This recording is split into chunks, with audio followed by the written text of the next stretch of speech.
안녕하십니까. 해커스 매경 테스트 소우성입니다. 반갑습니다. 자, 이번 시간은 매경 테스트 핵심 요약 강의를 진행해 보고자 합니다.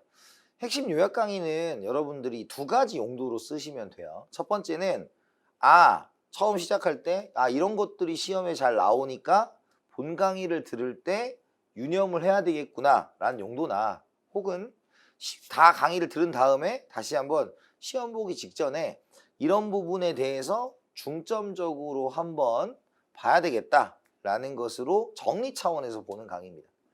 그래서 여러분들이 여기서는 막 되게 많은 내용을 다룰 수는 없어요. 다만 시험에 나오는 것도, 제가 매경 테스트 최우 우수 보유자이기 때문에 그 시험에 나오는 부분들을 집중해서 가르쳐 드리도록 하겠습니다. 시작하겠습니다. 먼저 경제 파트의 시작은 경제 활동과 경제 순환이라는 것으로 시작을 해요. 그래서 여기는 이 자체가 시험 문제에 딱 이거다 나오는 거는 하나밖에 없지만, 여러분들이 이것을 알아야만 단어 뜻을 정확하게 분석을 할 수 있고 시험의 전반적인, 경제의 전반적인 내용들을 이해해 나갈 수 있다는 점을 기억해 두셔야 하겠습니다. 그래서 경제 활동이 난 인간에게 필요한 생산, 소비, 분배를 통해서 우리가 경제 주체, 경제 객체가 주고받는 것이라고 생각을 하시면 될 것 같습니다. 그래서 경제 주체는 가계, 기업, 정부, 외국이 있고, 우리가 가계를 주로 다루면 소비자 이론, 그 다음에 기업을 다루면 생산자 이론, 정부가 들어오면 거시경제학, 외국을 다루면 국제경제학이 된다라는 것이에요. 그래서 가계는 우리가 소비활동의 주체로 효용의 극대화를 추구한다. 그래서 가장 기본적인 시험 문제는 가계와 기업은 어떤 주체냐를 물어보는 겁니다. 그래서 가계는 집은 소비를 통해서 만족, 똑같은 말, 효용의 극대화를 추구하는 주체고, 기업은 생산의 주체로 이윤을 극대화한다 라는 것으로 보시면 될 것 같아요. 그 다음에 정부는 재정의 주체고, 외국은 우리가 무역의 주체다, 이렇게 보시는 겁니다. 경제 객체와 생산 요소가 있죠. 경제 주체에는 가계, 기업, 정부, 외국이 있고, 경제 객체에는 재화와 서비스가 있는데, 재화는 이제 앞으로 무슨 재 이렇게 쓰는 거였죠. 그래서 정상재냐, 보완재냐, 대체재냐, 열등재냐, 뭐 이런 것들, 그걸 쓰는 거고, 서비스는 우리가 무형의 것을 의미하고 강사의 강의 같은 것이 여기에 들어간다, 이렇게 보시면 될 것 같습니다. 그래서 경제 객체, 생산물이죠. 생산물은 우리가 재화와 서비스를 의미하는 것이고요. 생산 요소는 생산에 필요한 자원 같은 것, 그러니까 재료 같은 걸 의미합니다. 그래서 노동, 자본, 토지, 경영, 이런 것들이 되겠고요. 노동, 자본, 토지, 경영을 막 묶거나 그런 건 없어요. 다만 이제 우리가 이런 내용들이 있다. 생산은 뭐다? 새로운 것을 만들어내거나 가치를 증대시키는 것이고요.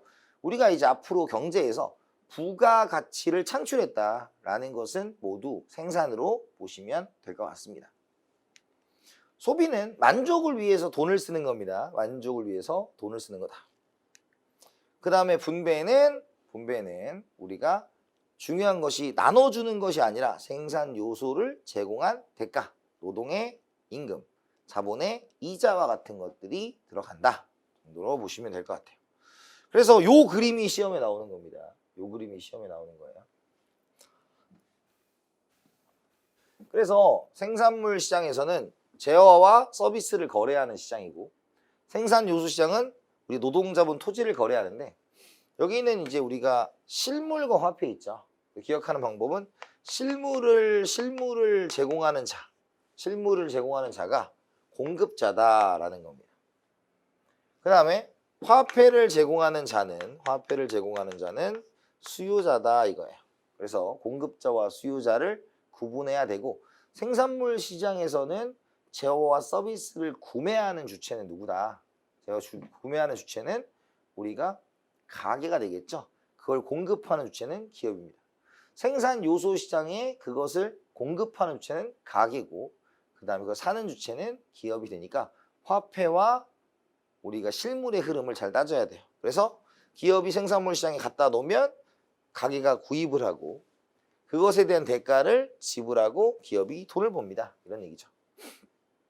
그리고 가게는 생산 요소를 공급하고 기업이 요거를 사는 거고요. 그 다음에 생산 요소 대가 지급하고 임금이다 지대 이윤을 받는다. 그래서 화폐의 흐름과 실물의 흐름, 생산물 시장과 생산 요소 시장에 대한 가게와 기업의 역할을 보는 게 중요하고 특히 이런 문제를 낼 때는 가게와 기업이 민간 경제 주체다라는 것을 기억해 두시면 더 좋을 것 같습니다. 이 그림 딱 하나 나올 가능성이 있는 거예요. 자, 두 번째로 기회비용과 합리적 선택, 경제체제에 대한 이야기를 해보도록 하겠습니다. 그래서 기회비용과 합리적 선택에서 기회비용에 대한 계산, 자원의 희소성에 대한 계산 이런 것들을 좀 물어볼 가능성이 있는데 매경 테스트에서는 되게 복잡하게 묻진 않더라고요. 되게 복잡하게 묻진 않으니까 여러분들이 기본적인 내용, 우리 교재에 있는 내용 정도 잘 보시면 될 것 같고 두 번째는 경제치제는 은근히 이런 걸 좀 내더라고요, 최근에. 근데 요 경제치제를 설명할 때는 우리가 복합적으로 생각하시면 안 되고 단순한 순수한 형태로 좀 생각을 하시면 좋다. 이렇게 말씀드릴 것 같아요. 예를 들어서 우리나라도 시장경제치제적 요소와 계획경제적 요소가 같이 있어요. 근데 그거를 복잡하게 생각하는 문제는 없고 그냥 단순하게 어떤 기준에 따라서 어떻게 나눌 것이냐 이런 것들을 좀 초점을 맞춰주시면 좋을 것 같습니다. 자, 그러면 합리적 선택의 기준은 무엇과 무엇, 편익과 비용 중에서 뭐가 커야 된다? 편익이 커야 되겠죠. 편익이 플러스 비용이 마이너스니까 편익과 비용 중에서 편익이 커야 된다. 자, 그런데 기회비용과 매몰비용인데 매경 테스트는 가끔 매몰비용에 대해서 좀 물어봅니다. 그러니까 매몰비용은 경제학의 특성을 좀 잘 파악해야 된다라는 것이고요.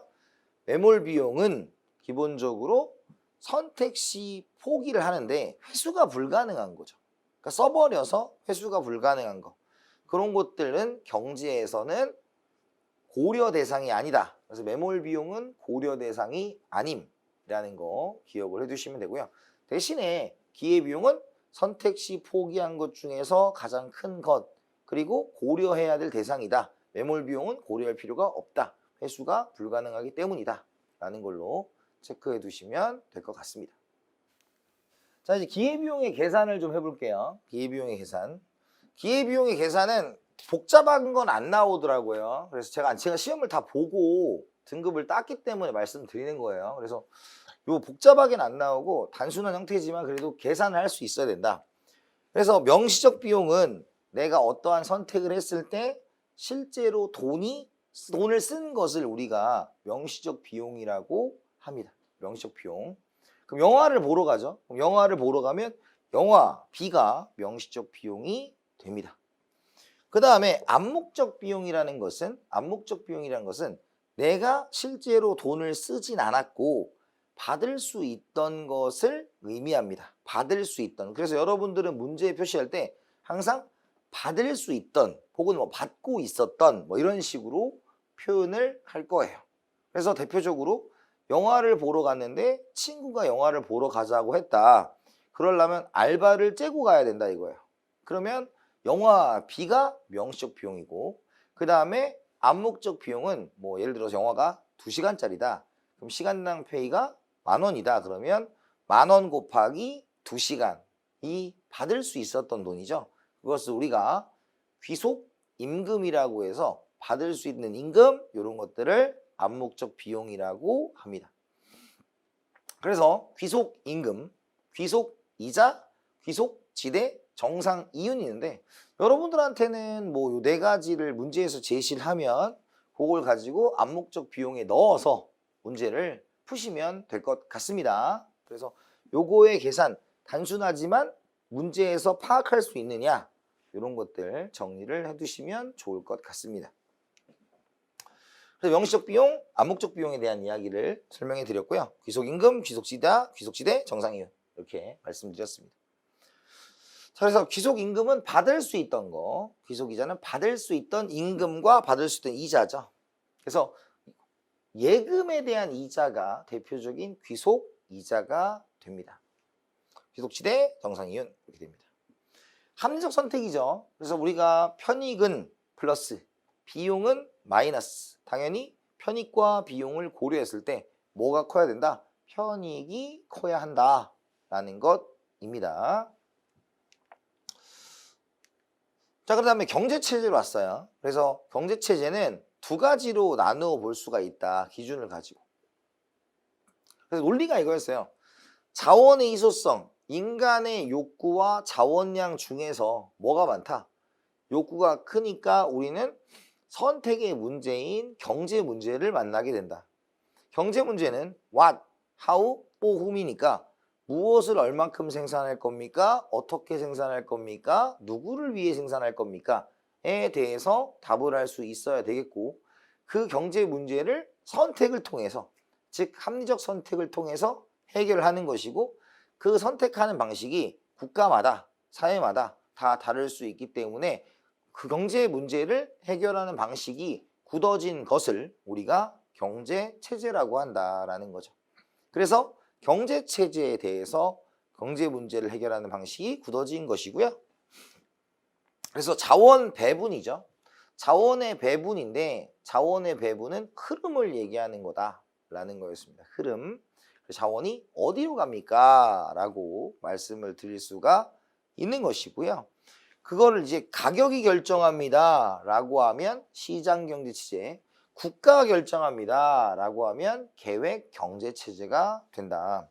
그리고 생산수단의 소유 여부, 여기서는 우리가 뭐 소비재, 뭐 생산재, 그걸 통틀어서 사유재산이라고 하는데 사유재산의 여부가 아니라 생산수단을 의미하는 겁니다. 그래서 공장, 토지 이런 것들 얘기하는데 분명히 말씀드리지만 중국은 사회주의 체제이면서 계획경제 체제인데 그 해안가가 시장경제를 준 거예요.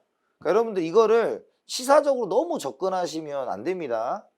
물론 시사적인 거는 1번 우리 매경 페이스북에 주는 그 시사 용어를 보시고, 두 번째는 경제 이론에 집중을 하셔야 돼요, 여러분들. 경제 이론. 경제 이론을 틀리시면 여러분들이 시사라고 생각하는 경우가 있으니까. 다만 여기는 너무 시사적으로 접근하지 마시고 그냥 단순한 형태로 접근하셨으면 좋겠다. 단순한 형태. 그래서 우리나라는 시장경제 취재면서 자본주의다 이렇게 하시면 돼요.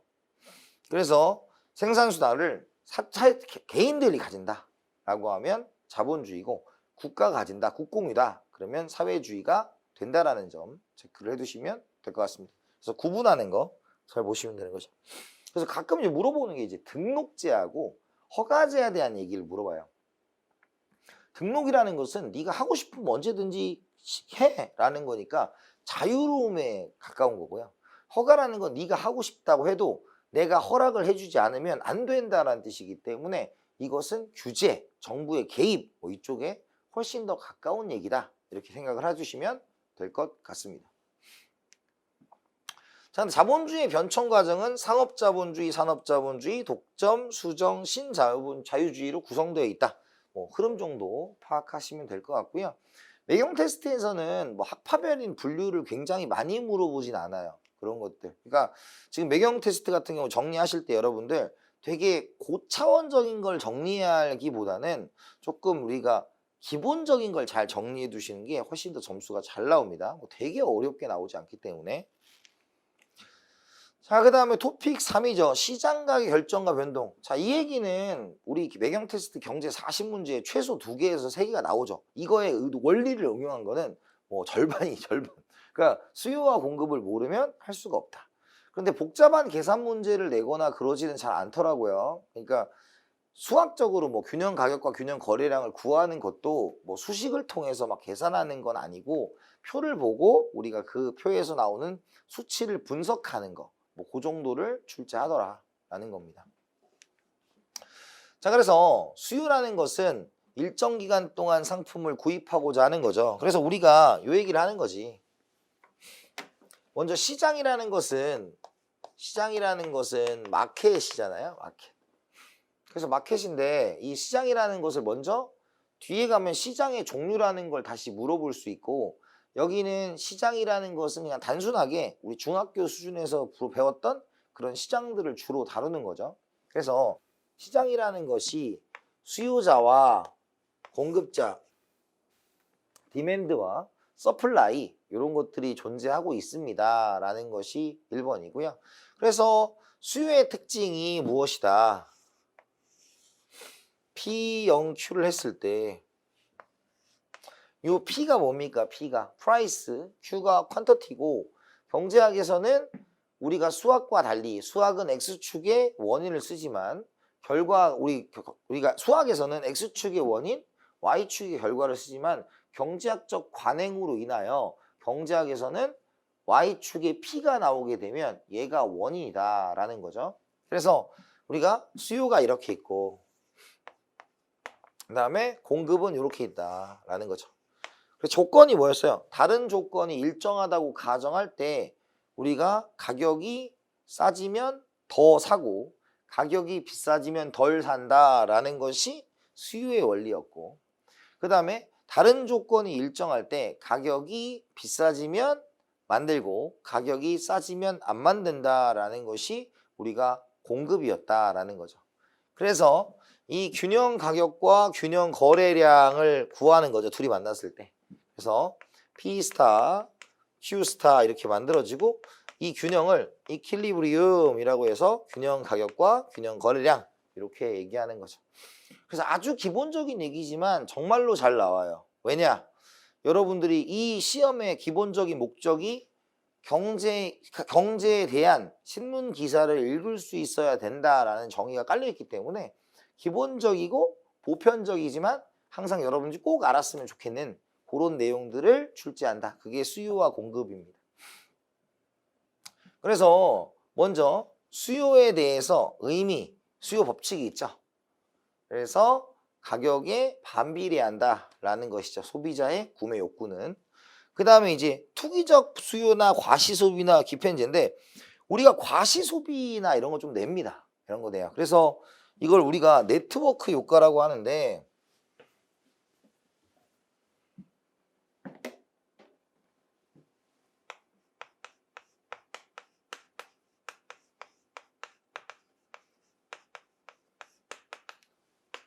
네트워크 효과를 뭐 인터넷과 관련된 거라고 생각하시면 안 돼요. 여기는 그런 거 아니고, 네트워크 효과는 타인의 영향을 받는 소비를 의미합니다. 타인의 영향을 받는 소비. 그래서 다른 사람이 사면 나는 좀 사야 되겠다라고 하는, 우리가 밴드웨건이라는 게 있어요. 밴드웨건. 밴드웨건은 우리가 악대차 효과로 축제에서 앞으로 갈 때 사람들이 따라가는 것처럼 우리가 다른 사람을 따라서 하는 소비를 우리가 편승 효과, 밴드웨건 효과 이렇게 얘기합니다. 자, 그 다음에 우리가 이제 스노브 효과라고 하고 스놉 효과라고 하는 거 있죠. 요거는 이제 차별 소비를 의미한다. 차별 소비. 그래서 타인이 소비하면 나는 그거를 안 할 거야 라고 하는 거죠. 그래서 모두가 뭐 롱코트를 입고 다니면 나는 조끼 입고 다닐 거야 이런 겁니다. 3번. 근데 이제 베블렌이라는 거 있죠. 베블렌. 타인들이 사기 어려운 좀 비싼 물건, 그래서 그런 것들을 소비하면서 나의 사회적 지위를 추구하고자 하는 것이다 라는 거고, 이 베블렌 효과는 우리가 과시소비다 이렇게 말씀을 드릴 수가 있죠. 그래서 세 가지를 물어보는 거는 꽤 많이 물어봐요. 근데 이걸 가지고 막 수학적 분석을 한다던가 뭐 이런 걸 묻진 않습니다. 그냥 이 뜻을 좀 물어보는 그런 것들을 출제합니다. 자, 그 다음에 기펜제. 예외는 막 되게 많이 내진 않아요. 다만 이제 예외에 대해서 뭐 교재에 잘 정리를 해놨는데, 기본적으로 투기적 소비는 가격이 올라가면 안 사야 되는데 더 사는 거고, 베블렌도 가격이 올라가면 더 사는 거고, 그 다음에 기펜제는 가격이 떨어지는데 오히려 안 사는 겁니다. 그래서 기펜제 같은 경우는 좀 경제학을 전공하신 분들이 우리가 뭐 열등제 중에서 소득효과와 대체효과 중에서 소득효과가 큰 뭐 이렇게 얘기하는데, 매경에서는 거기까지는 잘 얘기하지 않아요. 거기는 어떻게 보면 또 가격 효과라는 걸 또 집중적으로 파고들어야 되기 때문에 그런 영역까지는 잘 하지 않더라고요. 그래서 기펜제가 열등제다. 열등제 중에서 좀 심한 열등제로 수요 법칙에 예외가 된다. 이 정도는 여러분들이 기억해 두시면 좋습니다. 그래서 우리가 투기적 수요는 가격이 올라갔는데 더 올라간 거. 여기는 가격이 떨어졌는데 덜 사는 거죠. 그런 식으로 여기가 수요 법칙의 예외, 수요 법칙의 예외 뭐 이런 식으로 나오게 되더라. 자, 베블린 효과 방금 설명해 드렸고요. 수요 곡선은 개별 수요 곡선과 시장 수요 곡선이 있는데 요것도 이제 계산 문제 쪽에 훨씬 더 가까워요. 그래서 우리가 개별 수요 곡선과 시장 수요 곡선은 이런 거겠죠. 예를 들어서 A라는 사람이 Q는 뭐 10-P고 두 번째 Q는 20-2P다. 그러면 요거 합치면 30-3P거든요. 이런 계산 문제는 거의 없어요. 매경에는 거의 없고 그냥 매경에서는 개별 수요 곡선의 합이 시장 수요 곡선의 합이 된다를 언급할까 말까니까 뭐 이 정도 단어의 개념 정도 체크해 두시면 될 것 같습니다. 자, 그 다음에 수요량의 변동, 수요의 변동. 오히려 이런 게 훨씬 더 많이 나옵니다. 그래서 수요량의 변동과 수요의 변동인데 기본적으로 이런 거죠. 우리가 그래프를 읽는 방법에서 P0Q다 라고 했어요. 그럼 이 그래프에는 무슨 의미가 담겨 있냐? 다른 조건은 일정하다는 전제가 달려 있는 거야. 다른 거는 신경 안 쓰겠다 라는 거고 얘가 원인, 얘가 결과가 되는 거죠. 원인과 결과가 됩니다. 그럼 원인과 결과 이 둘만 갖고 얘기하는 거기 때문에 다른 거는 신경을 쓰지 않아요. 그 말은 이런 얘기겠지. 수요 곡선이 이렇게 돼 있습니다. 그러면 이 가격이 움직이면 요 안에서 노는 거예요. 요 안에서 노는 거. 그래서 이것을 좀 멋있는 말로 내생변수라고 얘기를 하고 수요량은 내생변수에 관련된 이야기예요. 그래서 가격이 변했을 때 수요 곡선상의 점, 그래서 수요량은 여기에 A라는 점이 있으면 P0가 있고 Q0죠. 그래서 가격이 P0면 Q0야 라는 겁니다. 자, 그런데 여러분 여기서 중요한 게 하나 있다 그랬어요. 얘가 만약에 100원이고요. 얘가 뭐 10개다 그러면 첫 번째 방법은 100원일 때 10개를 삽니다 라고 읽는 방법은 수요량이에요. 수요량. 그런데 이걸 다시 읽으면 우리가 이 수요곡선이 가리키는 것은 우리가 MB, 마지널 베너핏에 대한 이야기를 했어요. 마지널 베너핏. 그러면 요건 요렇게도 해석이 된다고요. 내가 10개를 뭐 했을 때, 소비했을 때 나는 얼마까지 지불할 생각이 있다? 100원까지 지불할 생각이 있다로 읽을 수도 있다. 두 가지 읽는 방법이고 지금 마지널 베너핏, 한계 편익이라는 단어로 읽게 되면 우리가 수요는 최대 지불 용의를 표현합니다. 따라서 이 최대 지불 용의를 이해하고 있어야만 여러분들이 잉여에 대한 거를 풀 수가 있어요. 잉여는 출제가 되니까. 이해됐습니까? 그래서 여러분들이 MB 최대 지불 용의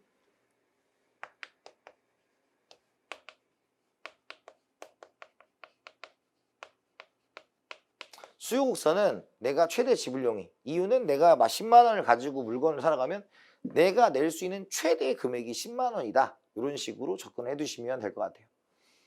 그래서 A가 있는데 이렇게 B로 갔다라는 건 뭐예요? P1으로 가격이 떨어졌을 때 수요량이 Q1이다. 그래서 곡선 내의 점, 수요량, 곡선 내 점 이동, 수요량의 변동이 되고 그것들을 우리가 곡선 내의 변수인 가격 변수. 그래서 우리 출제될 때는 치킨 시장의 치킨 가격이 변했을 때, 배 시장의 배 가격이 변했을 때로 출제를 한다라는 점, 요걸 여러분들이 체크하고 넘어가셔야 됩니다. 반대로 수요의 변동이죠. 그럼 여기도 수요량도 했으니까 공급량도 똑같은 논리겠죠. 공급량 똑같은 논리고요. 그 다음에 수요는 가격 외 변동이다라는 거예요. 가격 외 변동. 그래서 가격 외 변동이 움직이게 되면 이 지표가 아니기 때문에 동일한 가격임에도 불구하고 이 선이 오른쪽 왼쪽으로 가면 양이 바뀌겠죠. 그래서 우리가 가격 외 변동에 대해서는 수요, 가격 변동이면 수요량 이렇게 움직이는 거고, 우리가 문제를 풀 때 우측이면 뭐다? 증가, 좌측이면 감소예요.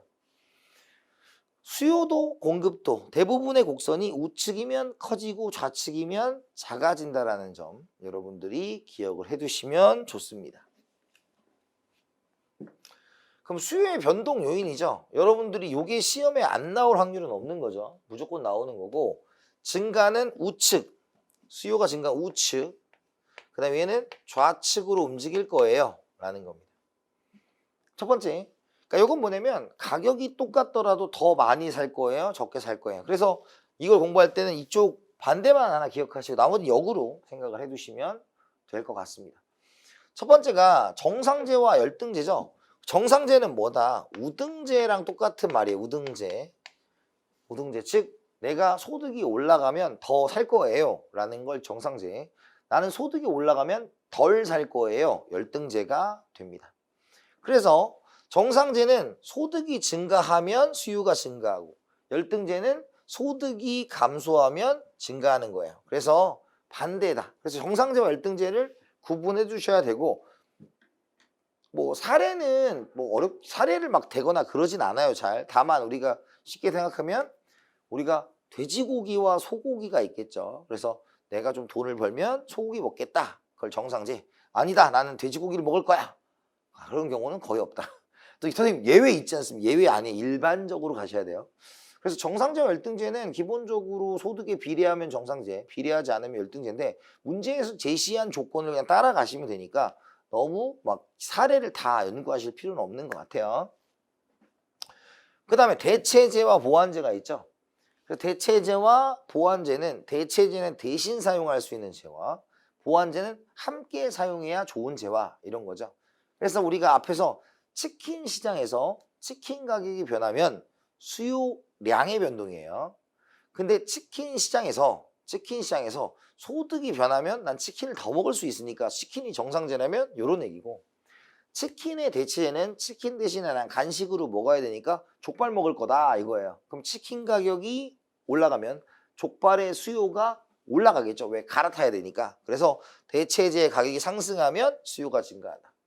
치킨의 영혼의 동반자 누굽니까? 맥주겠죠. 맥주의 가격이, 그러니까 치킨의 가격이 상승하면 치킨을 못 먹으니까 맥주도 못 먹겠네가 되는 거죠. 그러니까 치킨 가격이 하락해야 맥주를 함께 드실 거니까 우리가 보완제의 가격은 하락해야 된다라는 것이었습니다.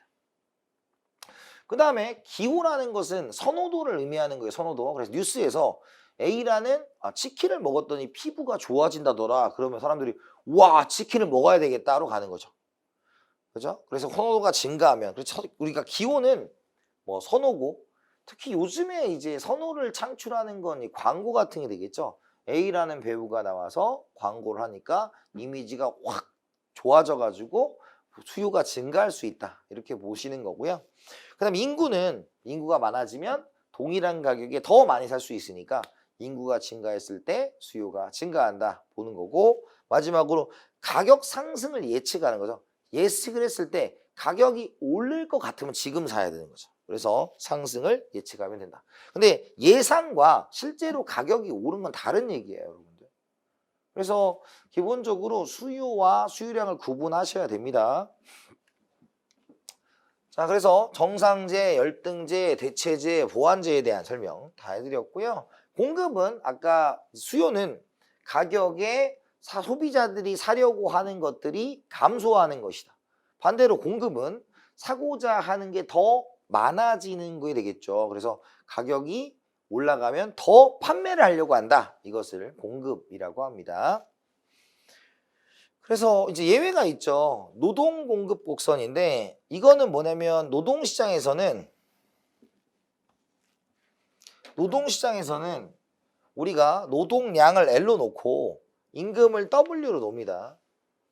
그래서 여기는 뭐 임금이 올라갈 때 우리가 소비가 좋냐 여가가 좋냐 했을 때 소비와 여가 중에서 난 소비가 좋아 라는 거죠. 그런데 꺾이는 경우, 그래서 우리가 주 5일에 100만 원 할래? 주 7일에 200만 원 할래? 그러면 주 7일에 200만 원 하겠다는 사람이 많을 건데 여기는 어때요? 소비와 여가 중에서 오히려 여가가 좋다. 왜? 주 5일에 1000만 원 할래? 주 7일 1100만 원 할래? 그러면 주 5일 1000만 원 하겠다는 사람들이 많겠죠. 그래서 우리가 이건 여가 소득 모형으로 설명을 할 수 있긴 한데 매경 테스트에서는 거기까지는 묻지 않더라고요, 잘. 그러니까 기본적으로 요런 경우에 예시가 있다라는 거. 그러니까 한마디로 기억하면 요거는 기억하면 좋아요.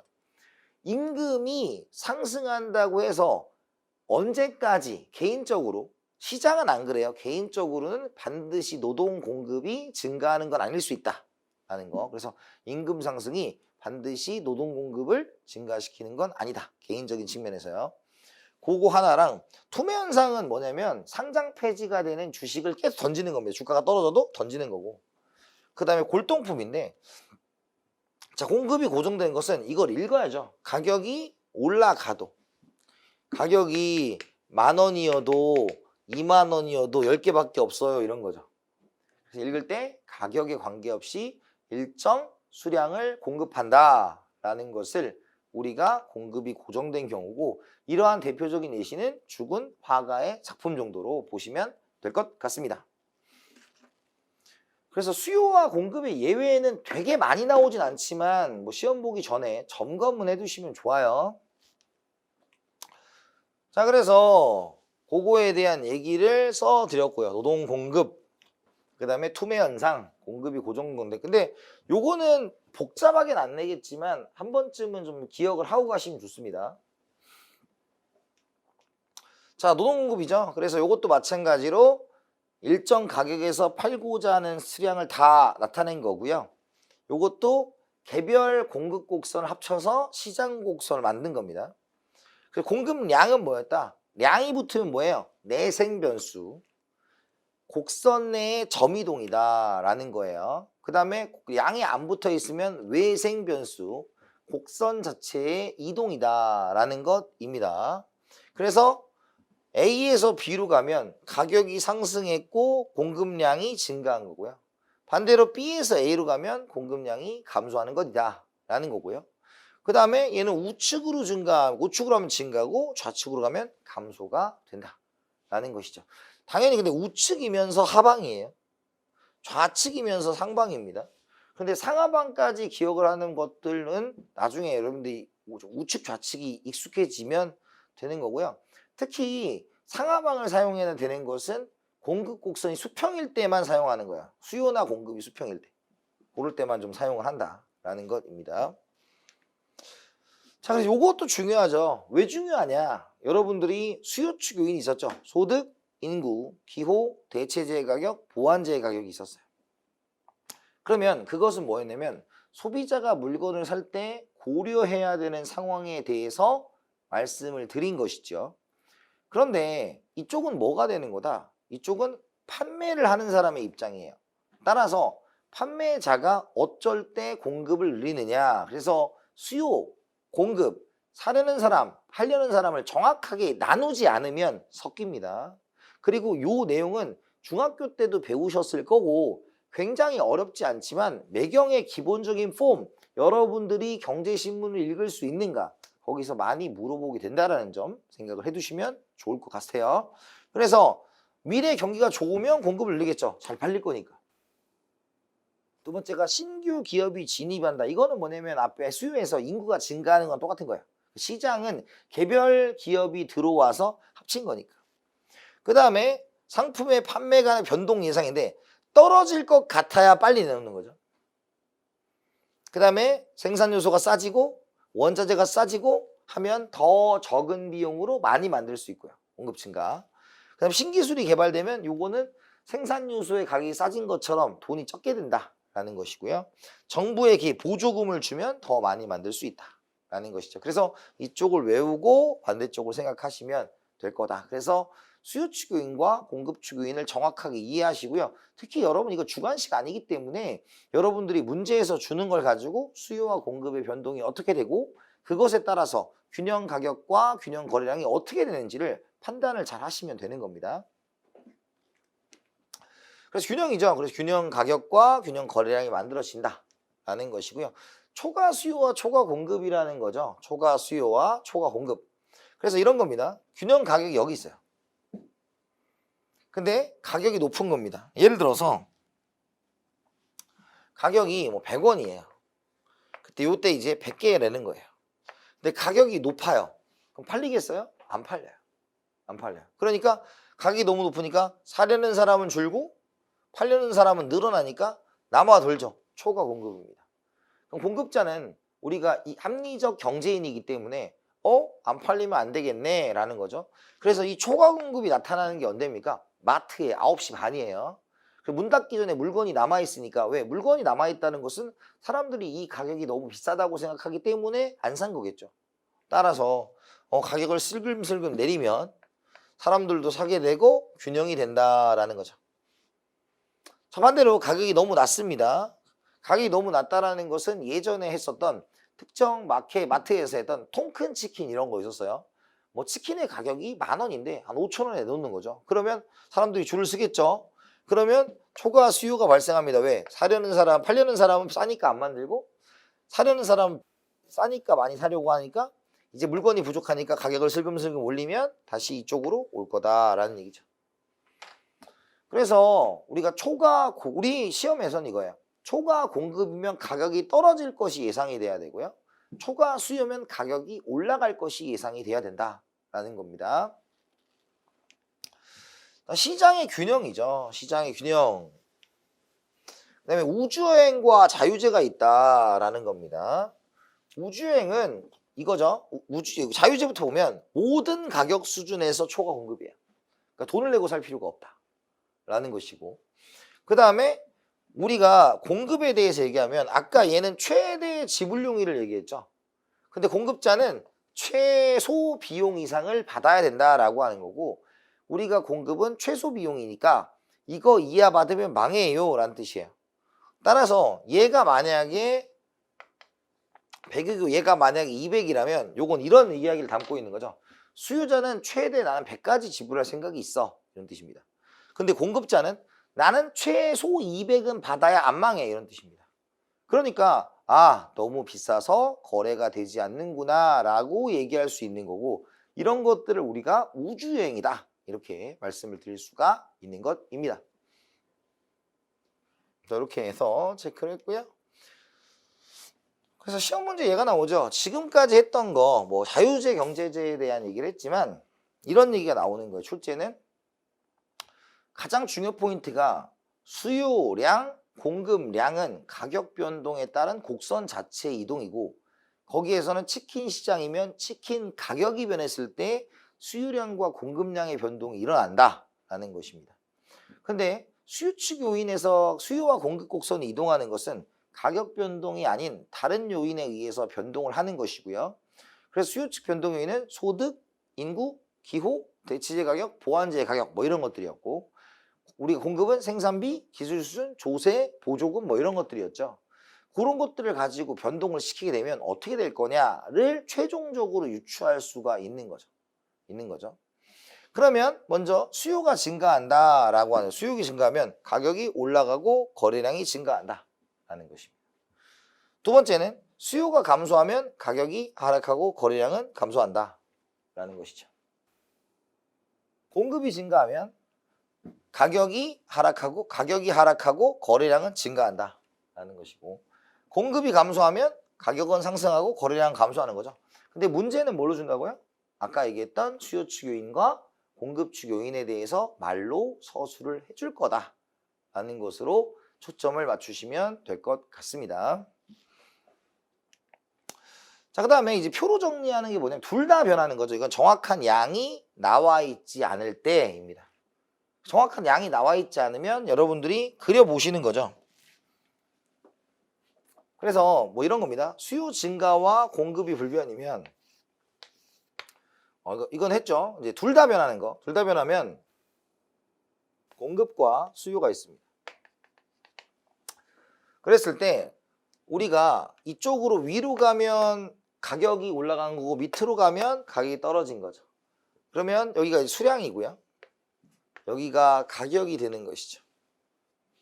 그죠? 그래서 얘가 이제 우좌 이렇게 가는 건데 먼저 수요가 증가하면 1, 2 공급이 증가하면 1, 2 이렇게 되는 거죠. 그래서 하나, 둘, 셋, 넷입니다. 그래서 가격은 올라갈 수도 있고 내려갈 수도 있지만 거래량은 무조건 증가했다라는 이런 결론은 하나라고 정확히 이제 없이 그냥 정확한 양이 수요와 공급이 얼만큼 변했는가가 나와 있지 않을 때 쓸 수 있는 거고요. 기억하는 방법은 뭐다? 지금 둘 다 증가하거나 둘 다 감소하면 어때요? 지금 거래량이 따라갑니다. 증가, 감소. 그 다음에 방향이 다르면 우리가 이제 거래량이 알 수가 없어요. 그리고 반대쪽은 알 수가 없는 거예요. 그래서 방향성이 같으면 거래량을 알고 방향성이 다르면 거래량을 모릅니다. 라는 거예요. 그리고 한쪽은 알 수 있어야 돼요. 그러면 얘는 이쪽을 알 수 있으니까 이거 모르고 얘는 수요가 증가하니까 가격이 같은 방향, 수요가 감소하니까 가격이 같은 방향 이렇게 생각을 해두시면 될 것 같습니다. 그래서 요거는 여러분들이 문제 몇 개를 꼭 풀어보셔서 문제에 나와 있는 조건에 의해서 수요가 증가하고 공급이 감소한다 뭐 이런 것들 있잖아요. 예를 들어서 치킨을 먹으면 미용이 좋아진다는 뉴스가 발표되었는데 그 해에 치킨이 뭐 닭이 조류 독감으로 많이 죽었더라 이런 거예요. 그러면 치킨의 수요 증가, 치킨의 공급 감소니까 치킨의 가격은 상승하고 거래량을 알 수 없어요. 이런 거를 물어봅니다. 이건 많이 물어보고 여러분들 꼭 기억을 해두셔야 되는 거죠. 그 수요와 공급이 변했을 때 균형 가격과 거래량이 어떻게 될 것인가라는 것은 정리를 잘 해두시면 좋을 것 같습니다. 자, 그래서 지금까지 이렇게 살펴봤는데 첫 번째 꼭 나오는 것들을 보면 뭐 경제 주체, 객체 이런 것들도 되게 중요하겠지만 여러분들이 그 경제 주체, 가계와 기업이 생산물 시장과 생산주 요소 시장이 어떻게 되느냐라는 거. 두 번째, 기회비용이 어떻게 계산됩니까? 라는 거. 그 다음에 경제체제가 우리가 어떻게 분류가 되고 특징이 뭐냐라는 거. 그 다음에 수요량, 공급량, 공급을 구분할 수 있습니까? 그리고 마지막으로 수요와 공급의 변동에 따라서 우리가 가격과 균형 거래량이 어떻게 됩니까? 라는 거. 플러스 네트워크 효과까지 정리를 해두시면 여러분들이 좋은 점수를 맞을 수 있지 않을까라는 생각이 듭니다. 수고하셨고요. 다음 시간에 뵙도록 하겠습니다. 감사합니다.